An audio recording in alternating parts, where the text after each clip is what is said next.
সাই কিশোর যদি ১৯তম ওভারের শেষ বলে আউট না হতো তাহলে হয়তোবা ম্যাচ অন্যদিকে মোড় নিত। কেননা শেষ ২ ওভারে দরকার ছিল ৩৭ রান, মাত্র ৫ বলেই করে ফেলেছিল ১৮ রান। সাই কিশোর মারেন পরপর ২টি বলে ২টি বিশাল ছক্কা। যদি শেষ বলে আউট না হয়ে একটা বাউন্ডারি হতো তাহলে হয়তোবা রশিদ খানের উপর এতটা চাপ পড়তো না। শেষ ওভারে দরকার ছিল ৬ বলে ১৯ রান। রশিদ খান প্রথম বলেই গ্যাপে মারেন একটা ৪, এর পরের বলেও মারেন আরও একটি ৪। এরপর দরকার ছিল ৪ বলে মাত্র ১১ রান, কিন্তু তৃতীয় এবং চতুর্থ বলে মারতে পারেননি কোনো বাউন্ডারি, নিতে পারেননি কোনো সিঙ্গেলও।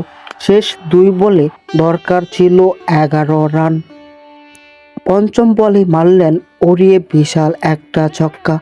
এরপর ১ বলে দরকার ৫ রান, কিন্তু রশিদ খান হাঁকাতে পারলেন না কোনো বাউন্ডারি। বহু নাটকীয়তার পর অবশেষে জয়লাভ করলো দিল্লি ক্যাপিটালস। সাই কিশোর যদি আউট না হতো তাহলে হয়তোবা ম্যাচ অন্যদিকে মোড় নিত, জয়লাভ করতে পারত ডেভিড মিলারের গুজরাট টাইটান্স।